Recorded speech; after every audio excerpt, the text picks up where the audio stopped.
The Israeli army is using Palestinians as human shields by forcing them to investigate buildings and tunnels in Gaza. According to an investigation by Haaretz, Israeli soldiers were told by their commanders, "Isn't it better that our friends will live and not be blown up by an explosive device, and that they, the Palestinians, get blown up by an explosive device?" A human shield is a non-combatant individual or group who is used by enemy forces to protect a military target from attacks. This can be done voluntarily, where people choose to put themselves in danger to deter attacks, or involuntarily, where they are coerced or forced into this position. They are called shawish by the Israeli army, an Arabic word that can be translated to sergeant. But in this situation, Israeli soldiers are using this word to refer to Palestinian civilians they're forcing to go into dangerous areas ahead of them. This also includes children and the elderly. Haaretz details that the Palestinians who are used as human shields are usually kitted out in Israeli army uniform but wear trainers instead of army boots and are blindfolded with their hands tied behind their backs. In the investigation, a member of Israel's military shared that about 5 months ago, 2 Palestinians were brought to us. One was 20 and the other was 16. We were told, use them, they're Gazans, use them as human shields. The soldier explained that when this happened, some of his fellow soldiers started questioning the practice. They were concerned about using civilians in this way and wanted to know who authorised it. They tried to say something about October 7, not something concrete. One person said, "Don't beat them too much because we need them to open the locations." The locations referred to places like buildings and tunnels that the military wanted to enter. This is not the first time that Palestinians have been used in this way. Similar tactics were reported during Operation Defensive Shield, a large-scale military operation conducted in the West Bank in 2002, the Second Intifada.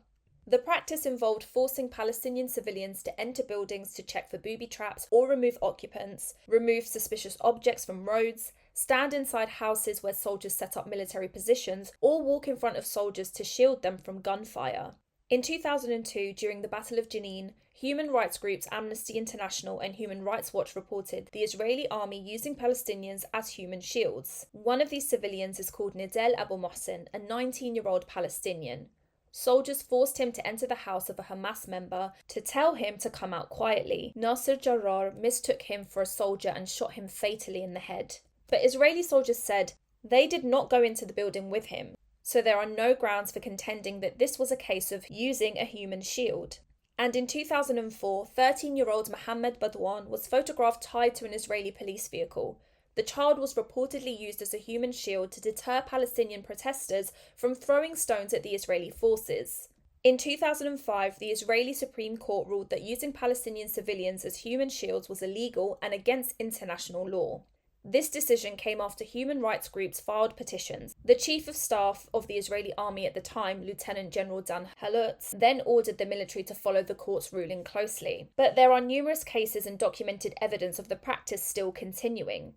An Israeli army spokesperson unit has said, IDF instructions and orders prohibit the use of Gazan civilians caught in the field for military missions that pose a deliberate risk to their lives.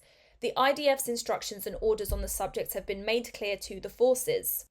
But Haaretz sources says that the Israeli Army Chief of Staff, Herzl Halevi, is among the senior officers aware of the use of Gazans as human shields. Haaretz were told that if Israeli soldiers voice their concerns or remind their commanders that using human shields violates international law, they're told, "A soldier doesn't need to take an interest in the laws of war. You need to think about the IDF's values and act according to the IDF's values, not the law of wars."